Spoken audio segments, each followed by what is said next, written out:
Hi there, I'm the Brad Lloyd and welcome to my channel all about making your life easier and a little more fun using Apple HomeKit. Today's video is back to basics. I'm going to tell you what you need to know in order to get your HomeKit smart home started.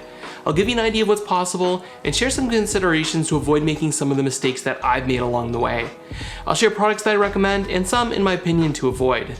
This video will be a little bit longer, so I've included chapters so you can bounce around to find the information most important to you.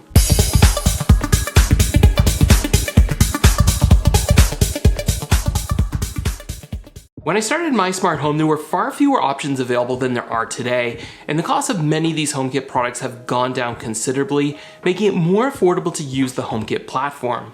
I'm crossing my fingers that this continues to improve as Matter is rolled out later this year. What does Matter?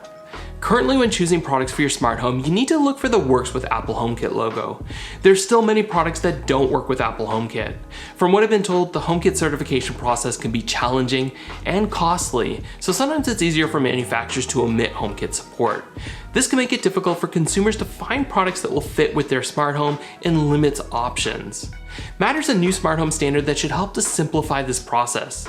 The idea is for smart home manufacturers to adopt this new standard, so soon you won't have to look for the sticker that says works with Apple HomeKit or Alexa or Google. You'll just need to know that it works with Matter.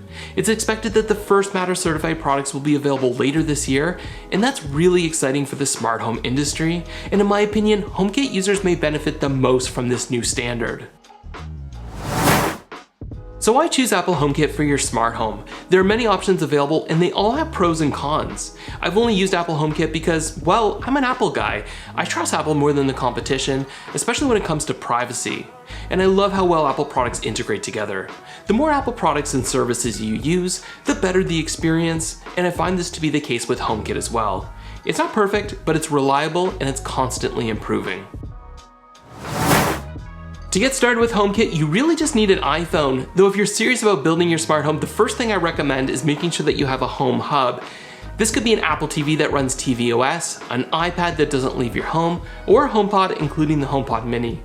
The Home Hub isn't required, though extremely important in my opinion, as it stores all of your scenes and automations, and perhaps most importantly, it allows you to view and control your home remotely with end-to-end encryption. This way you can make sure that you've locked your door or receive doorbell notifications when someone comes to the door, even when you're not home. I love the Apple TV and 100% of my content comes through my Apple TVs, but if there was one product that I'd recommend to start your HomeKit home with, it would be a HomePod Mini. Not only is the HomePod Mini a home hub, but it's a Thread border router. Thread is a communication technology that certain devices use. It's fast, reliable, low-powered, has excellent range, and it will work with Matter. Thread is relatively new in the smart home. Most devices will communicate using Bluetooth, Wi-Fi, or through bridge technologies. Bluetooth doesn't require hub and it's energy efficient, which is great for those battery-operated devices, but it's slow with limited range. Wi-Fi also doesn't require hub, it's faster and has better range than Bluetooth, but it uses a lot of power, and too many Wi-Fi devices can crowd your Wi-Fi network, which can cause reliability issues. Bridge technologies have a lot of advantages, such as it being fast and low powered, but they do use a hub, which can be an additional cost and take up room in your home. Currently, Thread-enabled devices are limited, though growing. Eve has been at the forefront of Thread, and they have many Thread-compatible devices to choose from. Nanoleaf also has a good Thread lineup. A Thread border router can be either the 2021 Apple TV 4K or the HomePod Mini. Nanoleaf is said to be releasing an update to their Elements panels and lines that will allow them to work as a Thread border router in HomeKit as well. For $129 Canadian though, the HomePod Mini also gives you a great sounding speaker and a voice assistant which can be helpful for playing music, sending messages, adding notes and reminders, and yes, controlling your smart home. I'll list some videos that I've done in the description to learn even more about the HomePod Mini and Apple TV. When it's time to add your first HomeKit accessories, there's no best first product to start with, it just depends on your needs. So do some research, watch some YouTube videos, and read some online reviews before making any decisions. It's not something you need to rush into, so just take your time. I started with some smart lights, and then I had some motion sensors, door and window sensors, smart switches, and it just grew from there. I look for items to go on sale, and when people ask me for birthday or Christmas gift ideas, I'd often suggest HomeKit accessories. So it's a good idea to start slow, but the more devices you have, the more you will be able to do. Like arriving home and having your doors unlock, your lights turn on, your thermostat adjusts to the perfect temperature, and your music just start playing. So let's dig a little bit deeper in some of the different areas of HomeKit products that you can explore. I will leave affiliate links in the description as well if you're interested. Lighting. Okay, this is a big one. Light bulbs, light switches, light strips, and downlights, lots to consider here. The first question I would ask, do you want the ability to adjust the color or light temperature? If the answer is no and you're happy with standard bulbs, then it's typically more economical to install a smart switch instead of smart light bulbs. It's a little bit more work since you're dealing with wiring, but trust me, it's pretty easy and doesn't take a lot of time. When it comes to smart switches, I cannot recommend Lutron Caseta enough. Almost all of my light switches are Caseta, and I've never had an issue. They are truly the best of the best. They do require hubs, so part of the bridge technologies I mentioned earlier, and their switches are a little more expensive than others, but they're 100% worth it, especially if you're installing several switches. Lutron also sells Pico remotes, sometimes bundled with their switches, which are great for using with three-way switches or adding additional lighting controls in convenient locations. Other products that have worked well for me and that are less expensive include Maris and Aqara. Maris is the least expensive and uses Wi-Fi. Aqara on the other hand communicates using Zigbee, so it does require a hub, though we heard some exciting announcements at CES that they're converting some of their devices to Thread, so we may not be reliant on a hub in the future. I don't recommend Wemo Wi-Fi products though. I have issues with no response errors and falling at HomeKit. Some viewers have had better luck than I have, but just not something I'm a big fan of. If you do want color or the ability to change the lighting temperature, then I'd suggest going with a smart bulb. The two lights I recommend are Philips Hue and Nanoleaf Essentials. Philips Hue is really the top of the line in my opinion. The colors are excellent and they have been extremely reliable for me, though they do require a hub and have a higher price point. They also sell a white ambiance light as well if you only need the ability to change the lighting temperature, so it could save you some money if color isn't important to you. They also sell an 1100 and 1600 lumen bulb if you need something a little bit brighter, though be aware that the 1600 lumen bulb is a little bit larger than the standard size, so just make sure that it fits in your light fixture. Nanoleaf Essential lights are less than half the price of Philips Hue. They're bright and their colors are good, though not as great as Philips Hue. They use thread so they don't require hub, and they're considered a full thread device, so they actually help to improve the reach and reliability of your other thread accessories. Another solid option is LifeX. They have a reputation for being bright with excellent color. They don't require a hub, though they use Wi-Fi, which can be less reliable. One of my pet peeves is when someone turns off the light switch connected to smart lights. If the light switch is turned off, the smart lights won't work. Reminding your family not to turn the switch off may be doable, but expecting this of guests in your home isn't as simple. So when I have smart lights on a smart switch, I recommend using the Philips Hue smart lights and then adding a Lutron Aurora. This is a rotary dimmer switch designed specifically for Philips Hue lights that's capable of turning the lights on or off or dimming the lights. This way, the smart lights can be turned on or off using either the Aurora dimmer switch or within HomeKit. Unfortunately, there isn't an Aurora equivalent for other companies like Nanoleaf, at least not as of recording this video. Light strips are an amazing way to create ambient lighting in your home, and there's so many places where you can install these lights. Common examples are behind TVs, under cabinets, along headboards, and on shelves. Light strips provide diffused lights that can transform the atmosphere of any space. Since you want diffused light, you want to avoid seeing the individual LEDs. To help with this, you can sometimes use a diffuser like the one I'm using along our kitchen island.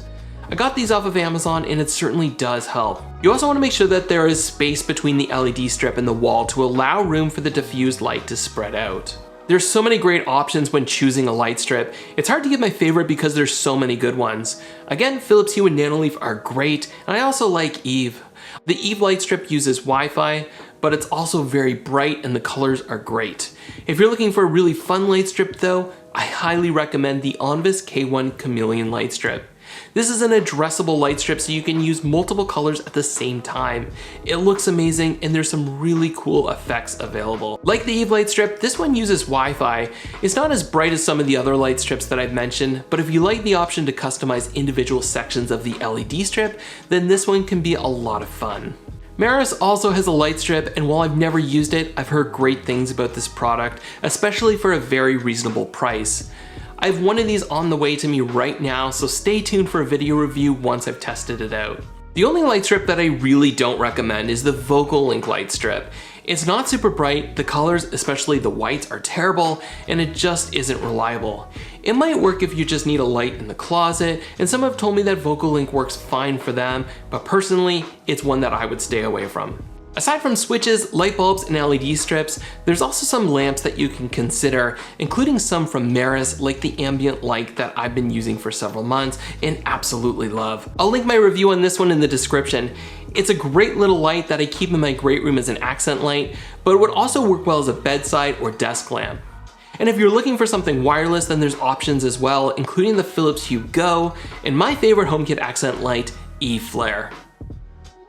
When it comes to pot lights, your selection is limited unfortunately, though Philips Hue does offer a 4-inch and 6-inch version that's available in both white or color. It works great, but it requires a recessed can and an E26 connection, so may not be convenient for everyone. I have one of these in my house, and I had to buy a recessed can and hire an electrician, so it wasn't cheap. Since it's on a switch, I also paired this with a Lutron Aurora, which was another $40. Was it worth it? For me, yes. It was just one light, but I'm not about to convert the rest of my pot lights to smart lights anytime soon. Smart plugs are an easy and affordable way to make devices in your home smart. For the holidays, I had several of my lights, including my Christmas tree, on a smart plug. It was so nice to set my holiday scene and all my devices that plugged in turned on. This can also be helpful for lamps or space heaters. I even have a smart plug controlling my gas fireplace. I have two go-to smart plugs that I recommend to people. If you want the best, I recommend Eve Energy. It's $54 Canadian, but totally worth it, especially for those devices that you need to work every time. On top of being reliable, it has energy monitoring so you can view historical energy consumption, and it communicates using Thread. Like Nanoleaf lights, this is a full Thread device, so it increases the reach and reliability of your other Thread devices. The other smart plug I recommend is the Maris smart plug, which costs around $20. It uses Wi-Fi and it's a decent choice that works well. I have several of these throughout my home.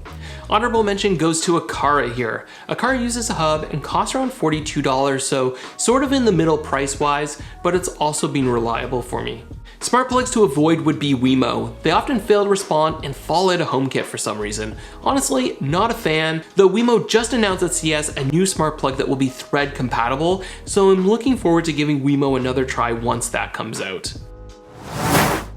Okay, let's talk about smart locks. I absolutely love having smart locks in my home. No more worrying about whether I forgot to lock the doors or not. I use the Wiser Premise lock, and I actually have two of them, and honestly, they work pretty well. Last year I did a video on some of my top HomeKit products and ones to avoid, and actually had Wiser Premise locks on my avoid list. They didn't work all of the time, and in my opinion, locks are one device that need to work 100% of the time. I'm not sure if there's a firmware update or what it was, but it's actually been working really well ever since that video. I can't think of the last time that they didn't work. I've heard mixed reviews from other locks by Level and August. Some people seem to love them and others hate them. I'm really excited for Home Keys. This was announced at one of Apple's keynotes last year, and basically it uses NFC to unlock your doors by tapping your Apple Watch or iPhone to the lock. It's an exciting technology that hopefully we'll see soon. I'm also waiting for the first Thread-enabled door lock. Schlage has a new lock coming out this spring called the Schlage Encode Plus that's said to be compatible with Home Keys. It's Wi-Fi, not Thread, but it should be pretty cool. Aqara is also releasing a door lock with Home Keys to the international market later this year, so really exciting to see. I hope to be able to eventually test these out for you. Honestly, if you don't need a lock right away, then consider holding out for a lock with Home Keys. I don't always recommend waiting for products, though in this case, a smart lock is often more of an investment and not a product you move around your home. No one wants to get locked out or have to stand at the door with heavy groceries waiting for their locks to respond, so reliability is key. Another popular HomeKit category is thermostats. This is a common first HomeKit product to upgrade when the time comes to replace your thermostat. I highly recommend opting for one that's smart home compatible. Smart thermostats are really convenient and help save you money on your heating and cooling costs. There are a few brands to choose from, including Honeywell and Emerson, but my pick is Ecobee. It's a great design, easy to use, it works well, and has these room sensors that you can place throughout your home to get the perfect temperature. When building your smart home, another category that you'll want to explore is sensors. These likely won't be the first devices you choose, but once you've added some smart accessories like smart lights or smart switches, for example, then using motion sensors or door and window sensors can take your smart home to the next level. I use motion sensors in my basement stairwell to turn on my Philips Hue lights when motion is detected. I also use a motion sensor in my laundry room and bathrooms to turn on my lights when entering the room. What's great about Homekit motion sensors is you can customize the brightness depending on the time of day, or even the lighting temperature if you're using smart lights. So you can have your lights come on to a cool white during the day and use warm, dimmed light in the evening. My pick for motion sensors are the Philips Hue and the Aqara motion sensors. Both of these work great. When it comes to motion sensors, it needs to respond quickly in my opinion. So because of that, I'm not a huge fan of Bluetooth motion sensors. According to an article in The Verge, Eve is planning on releasing a revamped motion sensor later this year with Thread that will also include a light sensor. I can't wait to get my hands on one of these once it's finally released. The Hue motion sensor is a little more expensive than Aqara, but includes a temperature and light sensor as well. This can be really useful. I love being able to program lights to turn on at certain light levels instead of just the time of day. In either case, Aqara and Hue require a hub, but it's totally worth it for the speed and reliability that you get. Aqara has actually announced that they'll be releasing a Thread motion sensor as well as a door and window sensor later this year. And once released, these products will no longer be reliant on the Aqara hub. My pick for door and window sensor is Eve Door and Window. It's compatible with Thread, so it's super fast and reliable. Like many Eve products, it's more expensive than some of the competition, but worth it in my opinion. Aqara is another good option that I can recommend, and as mentioned earlier, they'll have a Thread version coming out later this year. Another great addition to your HomeKit home is temperature, humidity, and air quality sensors. Most have a display screen, though some don't, like this Aqara temperature and humidity sensor, meaning you can only view the stats in the Aqara or Home app. I use one of these to turn on my bathroom exhaust fan automatically when the humidity gets too high. Some motion sensors also include a temperature sensor, like the Philips Hue motion sensor, as well as the Onvis Bluetooth motion sensor, which also includes temperature and humidity. Air quality sensors that have a screen are my preference. I like the flexibility to view air quality metrics either directly from the display or within the manufacturer app. Some will measure temperature and humidity, while others will also monitor VOC levels and even particulate matter and CO2. My pick has to be Eve Room, which measures temperature, humidity, and VOC concentration. This is Eve's latest Thread-enabled sensor. It's rechargeable, works well, and just an overall beautiful design. Eve also makes an outdoor sensor called Eve Weather. This is Thread-enabled and shows the temperature, humidity, and weather trend. Again, I'll include my full reviews when available in the description if you want to learn more. Let's press on with buttons. Automations are amazing, and of course, you can go into the Home app and adjust your accessories manually, or holler out Siri. Those are all fine options, though buttons are even better in some situations. And since buttons are wireless, you can basically put them anywhere you want. It's so nice to be able to just press a button to immediately control an accessory or set a scene. Most buttons will have 3 presses, single, double, and a long press. Using Siri shortcuts, you can even create even more actions, but I'm not going to get into that today, especially since 3 actions is typically enough. There are lots of options available, including Eve Button and Fabaro, though 2 of my favorites are the Aqara wireless mini switch and flick buttons. Both require a hub, but work really well, so totally worth it in my opinion. Many of you may already have a manufacturer hub for the various companies, but I want to mention that for those who are new to HomeKit. I especially like the small size of flick buttons, and you can even add stickers to customize your buttons, which I think is really cool. I have buttons all over the place to make it easy to set a scene, including my kids' bedroom so they can easily control their own lights. When it comes to HomeKit doorbells, the options available are still limited. There are some workarounds like the Starling Hub to use Nest, or integrating products into HomeKit using Homebridge or Hoobs. I always suggest go with products that are native to HomeKit when possible. I use the Logitech Circle View doorbell and it's been amazing for me, and it's compatible with HomeKit Secure Video. So there's no cloud storage plan to sign up for, just iCloud, which you may already be using. It's great to be able to see who's at the door from my watch or my phone, and I can monitor my front yard anytime. I also love that the doorbell chime plays through my HomePods, and since I have HomePods all throughout my home, I know I'll never miss a notification. The one complaint some have about the Logitech Circle View doorbell is that it doesn't tolerate direct sunlight very well. I have a covered porch, so it's never been an issue for me, but if your door is in direct sunlight, then it's possible this isn't the best option for you. Another consideration is that it's only available in the US. I was fortunate to have a friend send this to me from the US, but I do wish it was available here in Canada. Another option that I haven't used but have heard good feedback on is the Netatmo doorbell. It's compatible with Homekit, though doesn't yet support Homekit Secure Video, but apparently it's in the works. Lastly, Wemo just announced a new doorbell that will work with Homekit and supports Homekit Secure Video. It's available for pre-order in the US and it's supposed to ship in February or March, so this one could be another great option to consider. Another category that's becoming more popular for HomeKit users are smart shades.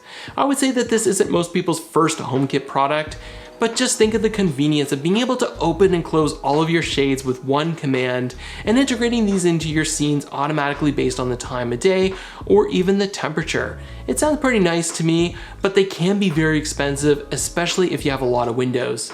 On the lower end are some of the options from IKEA. The reviews have been mixed on these ones, and you will be limited in options, so there's less customizations available. On the higher end are the Lutron Serena shades, which offer more styles and material options. They're quiet and they're calibrated, so if you have multiple windows, they all raise and lower in sync, which people really seem to love. But you definitely get what you pay for here. They are very expensive. Luckily, we now have a new Goldilocks option right in the middle that I think are going to be very popular, and these are the Eve motion blinds. These recently came out. Eve partnered with Colis, a company that already makes blinds, to come up with motion blinds that are thread compatible and will be matter ready soon. Currently, these are only available in a roller shade, but apparently there's more options that'll be available in the future. This was definitely an exciting announcement, and I'm excited to test these out. The last product category I want to cover is cameras. You can get indoor and outdoor cameras, sometimes wired and even wireless. Outdoor cameras can be great for monitoring your property, and indoor cameras can be useful as a baby monitor or perhaps keeping an eye on your furry friends when you're away from home. There are many brands to choose from, but there are some things to consider. I recommend going with an option that's compatible with HomeKit Secure Video, like the Logitech Circle View doorbell that I mentioned earlier. This is a cloud-based storage solution from Apple that's free. Well, sort of. It's included as part of your iCloud plan, though storage doesn't count against your iCloud storage. Depending on your iCloud plan, you can have up to unlimited camera feeds, which includes event-based recordings when motion, people, packages, or animals are detected. I like this option because your data is analyzed locally on your home hub and stored with end-to-end encryption. Since I already subscribe to iCloud, I don't have to pay anything additional. Some companies will offer their own cloud storage options for a fee, and many cameras will also include SD storage, so make sure to do your research before you buy. I'm not currently using any outdoor cameras, just the Logitech Circle View doorbell, though I'm using my Aqara G2H camera pointed outside so I can monitor my backyard. It works well during the day, though not so much at night. Even though it has night vision, the glass is too reflective and significantly distorts the video image. A top choice for outdoor cameras is Eufy. They have a wired and wireless option that supports HomeKit Secure Video. Now, not all Eufy cameras support HomeKit and HomeKit Secure Video, so just make sure to check that. For indoor cameras, Aqara is a great choice. They offer the G2H and the new G3, which includes pan and tilt. It's a great camera, and it's also a hub so you can take advantage of other Aqara products for your smart home. Aqara is always packing extra value into their hubs. Eve is another great choice, especially with Eve's commitment to privacy. They also have a new outdoor floodlight camera that was just announced and is scheduled to be released in April. I'm hoping to be able to add some outdoor cameras to my smart home so I can personally test these out and share my feedback. Those are the major product categories, though there are some others like air purifiers and diffusers. I'm looking forward to when the list of products that work with HomeKit explodes, and that will be really exciting. Let's take a look at the basics of the Home app so you can better understand how to control and monitor your smart home. The Home app is usually pre-installed on your device, so just open it up. It's available for iPhone, iPad, and Mac. You'll need to do some basic setup like naming your home. Mine is named the Lloyd's home. You can also create multiple homes if you have a cottage or second residence. The home page of the Home app will show you the status along the top. This is where you can see the lights that are on, doors that are unlocked, and monitor the status and stats of your sensors. Moving down, you can see your favorite scenes and choose which ones show up here. Next, we have favorite accessories listed so you can easily access and control your most used devices. At the bottom of your favorite cameras, you can access your live feeds. On the second tab, you can see all of your rooms. When you have a lot of HomeKit accessories, it's so much easier to find what you're looking for by going into the room. On the next tab, you can see all of your current automations. The last tab is Discovery, where you can learn more, such as getting started, home hubs, lighting and security, comfort, and entry. I honestly don't spend much time here, but these are good resources if you're just starting out. On the top right of the screen, I also want to point out that you can easily access the intercom feature. Press it to send an intercom to everyone in your household if you have a HomePod or HomePod Mini. You can also access this feature under Rooms if you only want to send an intercom to a particular room. If we go back to the first tab and click on the house in the top left, this is another way that you can see all of your rooms, and if you scroll to the bottom, you'll see Home Settings, where you can see the members of your home and invite new members. You can give people access to add and edit accessories, and select if they have access to camera recordings or just the live stream. There's a spot where you can see more information like cameras and doorbells, doors, and you can see your home hubs and bridges that are connected to HomeKit, including your HomePods and Apple TVs. You can see which home hub is your primary and which ones are in standby. You're unable to select which home hub is your primary. Apple determines the best home hub to use, and this may occasionally change. If you hit the plus sign, this is where you can add an accessory, scene, automation, room, people, or even a new home. Let's take a quick look at adding a new accessory. If you see an NFC symbol on the HomeKit sticker of your device, then you can tap your phone to the sticker to quickly add it to HomeKit. This isn't very common though. Most of the time, you will just see a HomeKit QR code. To add this to HomeKit, simply click the plus sign to add an accessory and scan the code. You'll then be asked to select a room, either new or existing, to add this device to. Once you add your first smart home accessories, you can start to create your own scenes and automations. A scene is simply controlling multiple accessories with one command. One of my most used scenes is my good night scene, which locks my doors, turns off my basement and main floor lights, then turns on dim lighting upstairs as we get ready for bed. Depending on the accessories that you have, you can create many scenes, including a dinner scene and a movie scene. Let's get started and create a quick scene that dims my lights, turns on my fireplace, and plays some relaxing music.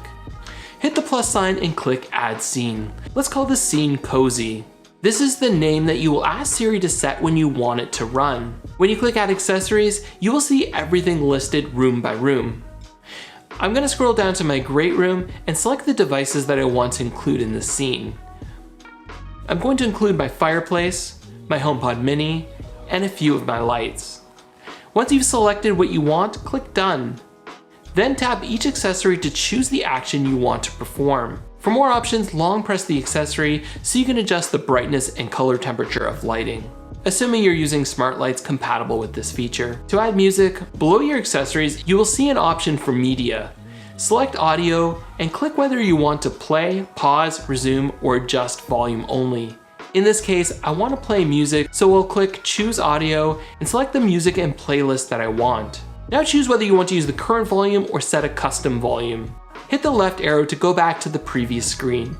You can include this as a favorite scene so it shows up in your main screen, otherwise it will only be visible and accessible from the rooms that are part of the scene. Then just click Done to save your scene to HomeKit.